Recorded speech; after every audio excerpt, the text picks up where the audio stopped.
ஜனாதிபதி திடீர் ராஜினாமா, மோடியிடம் நேரில் கடிதம், அதிர்ச்சியில் டெல்லி, ஆளுநரால் வந்த வினை.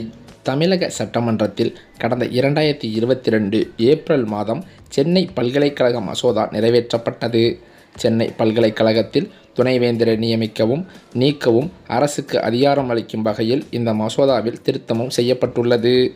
அதேபோல பல்கலைக்கழகத்தின் சிண்டிகேட் உறுப்பினராக நிதித்துறை செயலாளரை நியமிக்கவும் இந்த மசோதாவானது வழிவகை செய்திருந்ததும் குறிப்பிடத்தக்கது.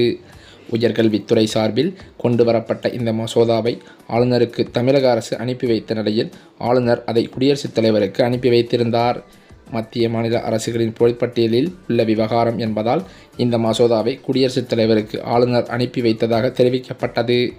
ஆளுநரால் குடியரசுத் தலைவருக்கு அனுப்பி வைக்கப்பட்ட சென்னை பல்கலைக்கழக மசோதா 3 ஆண்டுகளாகவே கிடப்பில் இருந்தது. இந்த நிலையிலோ சென்னை பல்கலைக்கழகத்தின் துணைவேந்தரை நியமிக்கவும் நீக்கவும் அதிகாரமளிக்கவும் மசோதாவை குடியரசுத் தலைவர் திரௌபதி முர்மு திருப்பி அனுப்பியுள்ளார். தமிழ்நாடு விளையாட்டு பல்கலைக்கழக மசோதாவிற்கு ஆளுநர் RN ரவி அனுமதி தர உத்தரவிடக் கோரியும் மனு தாக்கல் செய்யப்பட்டிருந்தது. மனு தாக்கலுக்கு ஒப்புதல் வழங்க கால நிர்ணயம் செய்த உத்தரவிற்கு எதிராக ஜனாதிபதியும் கேள்வி எழுப்பியிருந்தார். ஜனாதிபதி 13 கேள்விக்கு விளக்கம் கேட்டுள்ள விவகாரத்தில் முடிவு தெரிந்த பிறகுதான் தமிழ்நாடு அரசின் மனு விசாரிக்கப்படும். 13 கேள்விகள் தொடர்பான விவகாரத்தில் நவம்பர் 21க்குள் தீர்ப்பு வழங்க வாய்ப்புள்ளதாக தலைமை நீதிபதி தெரிவித்துள்ளது தற்போது அரசியலில் சூடுபிடித்திருக்கிறது. இந்த சூழ்நிலையிலோ தமிழ்நாடு உடற்கல்வியியல் மற்றும் விளையாட்டு பல்கலைக்கழக சட்ட திருத்த மசோதா விவகாரத்தில் தமிழக ஆளுநர் RN ரவிக்கு எதிராக உச்சநீதிமன்றத்தில் தமிழக அரசு வழக்கு தொடர்ந்தது. இதனையடுத்து தமிழ்நாடு உடற்கல்வியியல் மற்றும் விளையாட்டு பல்கலைக்கழக சட்ட திருத்த மசோதா ஆளுநரின் ஒப்புதலுக்காக அனுப்பி வைக்கப்பட்டது. ஆனால் இந்த மசோதாவுக்கு ஒப்புதல் அளிக்காமல் குடியரசுத் தலைவருக்கு ஆளுநர் RN ரவி அனுப்பி வைத்திருக்கிறார். தமிழக ஆளுநரின் இந்த முடிவுக்கு எதிராக உச்சநீதிமன்றத்தில் தமிழக அரசானது வழக்கு தொடரப்பட்டது. தமிழக சட்டமன்றத்தில் நிறைவேற்றப்படும் மசோதாக்களுக்கு ஒப்புதல் தராமல் ஆளுநர் RN ரவி இழுத்தடித்தது தொடர்பான வழக்கில்தான் உச்சநீதிமன்றமானது ஏற்கனவே வரலாற்று சிறப்புமிக்க தீர்ப்பை வழங்கியது. மாநில சட்டமன்றங்கள் நிறைவேற்றும் மசோதாக்கள் மீது ஆளுநர் மற்றும் குடியரசுத் தலைவர் முடிவெடுக்க கால வரம்பு நிர்ணயித்து உச்சநீதிமன்றம் தீர்ப்பளித்த நிலையில் தற்போதோ தமிழக அரசு மீண்டும் உச்சநீதிமன்றத்தின் கதவுகளை தட்டியுள்ளது. இது தற்போது அரசியல் களத்தில் மிகவும் சூடுபறந்துள்ளது. அந்த வகையில் இந்த மசோதாவானது திருப்பி அனுப்பப்பட்ட விவகாரம் தமிழக சட்டத்துறையிடம் தெரிவிக்கப்பட்டுள்ளது. தமிழக அரசின் இந்த மசோதா திருப்பி அனுப்பப்பட்டுள்ள நிலையில் மேலும் பல மசோதாக்கள் நிலுவையிலும் இருக்கிறதாம். அந்த மசோதாக்களின் நிலை என்ன என்பது தற்போது தெரியவில்லை.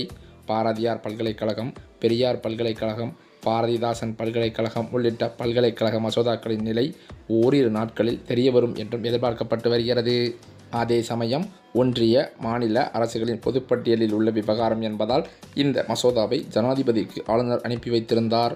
இந்த மசோதா 3 ஆண்டுகளாக கிடப்பில் கிடந்த நிலையில் தற்போது மசோதாவை ஜனாதிபதி திரௌபதி முர்மு திருப்பி அனுப்பியிருக்கிறார்.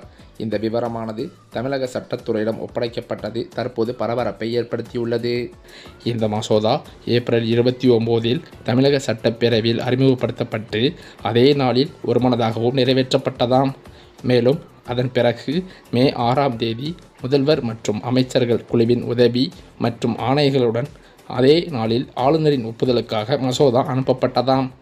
இருப்பினும் முதல்வர் மற்றும் அமைச்சர்கள் குழுவின் உதவி மற்றும் ஆலோசனையை புறக்கணித்து ஆளுநர் மசோதாவின் அரசமைப்பு செல்லுபடியை தாமாகவே சோதித்து பார்ப்பதில் ஈடுபட்டார். இதன் மூலமோ ஆளுநர் மாளிகையை அரசமைப்பு நீதிமன்றமாக அவர் மாற்றியதும் குறிப்பிடத்தக்கது. அதே சமயம் ஆளுநருக்கு தமிழக அரசு சார்பாக அனுப்பியுள்ள மசோதாக்களை அவர் அனுமதிக்காமல் தற்போது குடியரசுத் தலைவருக்கு அனுப்பியிருக்கிறது பெரும் சர்ச்சைக்குள்ளாகியிருக்கிறது. மேலும் அது மட்டுமில்லாமல் ஜூலை 14ஆம் தேதி மசோதாவின் சில விதிகள் UGC ஒழுங்குமுறை விதிகளை மீறுவதாக கூறி குடியரசுத் தலைவரின் ஒப்புதலுக்காக மசோதாவை ஆளுநர் ஒருதலை பட்சமாக அனுப்பி வைத்திருக்கிறாராம். எனவே மசோதாவை குடியரசுத் தலைவருக்கு ஆளுநர் அனுப்பியது சட்டவிரோதமானது என அறிவிக்க வேண்டும். மேலும் மசோதாவை ஆளுநர் பரிசீலிக்க உத்தரவிட வேண்டும் என தமிழக அரசு மனுவிலும் கூறியுள்ளது.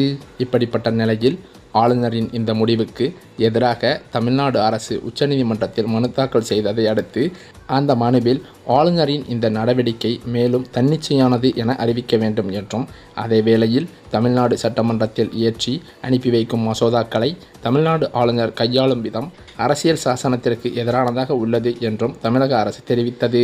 இந்த சம்பவம் நடப்பதற்கு முன்பு கூட தமிழக அரசு ஆளுநர் பல மசோதாக்களை ஒப்புதலின்றி தாமதப்படுத்தி வருவதாக கூறி உச்சநீதிமன்றத்தில் ஏற்கனவே மனு தாக்கல் செய்திருந்தது.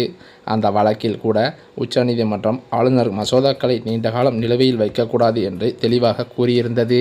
ஆனால் தமிழக ஆளுநர் RN ரவி அவர்களோ இந்த விஷயத்தை பொருட்படுத்தாமல் அவர் ஏற்கனவே இருப்பது போலேயே ஒவ்வொரு மசோதாக்களையும் தாமதப்படுத்தி நிலுவையில் வைத்து வந்தார். இந்த செயல்தான் தமிழக அரசிற்கும் ஆளுநர் RN ரவிக்கும் இடையே மோதல் போக்கை உருவாக்கியது என்றே சொல்லலாம். கும்பகோணம் கலைஞர் பல்கலைக்கழக மசோதாவை குடியரசுத் தலைவருக்கு அனுப்பிய தமிழக ஆளுநர் RN ரவியின் முடிவுக்கு எதிராக உச்சநீதிமன்றத்தில் தமிழ்நாடு அரசு மனு தாக்கல் செய்திருக்கிறது. ஆளுநரின் நடவடிக்கை சட்டப்பேரவை முடிவுக்கு எதிரானது எனவும், இதில் உச்சநீதிமன்றம் தலையிட்டு உரிய உத்தரவு பிறப்பிக்க வேண்டும் எனவும் மனுவில் கூறப்பட்டுள்ளதாம். மறைந்த முன்னாள் முதல்வர் கலைஞர் கருணாநிதி பெயரில் கும்பகோணத்தில் பல்கலைக்கழகம் அமைக்க தமிழக அரசு முடிவு செய்தது. இதற்காக கடந்த ஏப்ரல் மாதமே சட்டசபையில் மசோதா ஒன்றையும் தமிழக அரசு நிறைவேற்றியதும் குறிப்பிடத்தக்கது. அந்த மசோதாவில் பல்கலைக்கழக வேந்தராக தமிழக முதல்வரும் இணைவேந்தராக உயர்கல்வித்துறை அமைச்சரும் செயல்படுவார் என்றும் தெரிவிக்கப்பட்டிருந்ததாம். வேந்தரின் அனுமதி இல்லாமல் கௌரவ பட்டங்களை வழங்க முடியாது என குறிப்பிடப்பட்டிருந்தது. மேலும் துணைவேந்தர் தேடல் குழுவில் வேந்தர் பிரதிநிதியாக உச்சநீதிமன்றம் அல்லது உயர்நீதிமன்ற ஓய்வு பெற்ற நீதிபதி, அரசு பிரதிநிதியாக ஒரு கல்வியாளர் அல்லது முதன்மைச் செயலாளர் அந்தஸ்துக்கு குறையாத அதிகாரியும், சிண்டிகேட் பிரதிநிதியாக மாநில அல்லது மத்திய பல்கலைக்கழகத்தின் துணைவேந்தராக உள்ளிட்ட கல்வியாளர்கள் இடம்பெறுவர் என்றும் குறிப்பிட்டிருந்தது. குழுவால் தேர்வு செய்யப்பட்டு அனுப்பப்படும் மூவர் பட்டியலிலிருந்து துணைவேந்தரை வேந்தர் நியமிப்பார் உள்ளிட்ட சரத்துக்கள் மசோதாவில் இருந்தன என்றும் சொல்லப்படுகிறது. மேலும் இந்த மசோதா நிறைவேற்றப்பட்டு ஆளுநரின் ஒப்புதலுக்காக இந்த மசோதா அனுப்பி வைக்கப்பட்ட நிலையில் ஆளுநர் RN ரவியோ மசோதாவை ஜனாதிபதி முடிவுக்கு அனுப்பி வைத்திருக்கிறார். இதற்கு தமிழக அரசு எதிர்ப்பு தெரிவித்தது. மேலும் ஆளுநரின் முடிவை எதிர்த்து தமிழக அரசு தரப்பில் உச்சநீதிமன்றத்தில் மனு தாக்கல் செய்யப்பட்டுள்ளது. மசோதாவுக்கு ஒப்புதல் அளிக்காமல் அதனை ஜனாதிபதிக்கு ஆளுநர் அனுப்பி வைத்திருப்பது சட்டப்பேரவையின் முடிவுக்கு எதிரானது என்றும், இந்த விவகாரத்தில் உச்சநீதிமன்றம் தலையிட்டு உரிய உத்தரவை பிறப்பிக்க வேண்டும் என்றும் கோரிக்கை வைக்கப்பட்டுள்ளதாம். இந்த மனுவானது விரைவில் விசாரணைக்கு வரும் என்று எதிர்பார்க்கப்படுகிறது.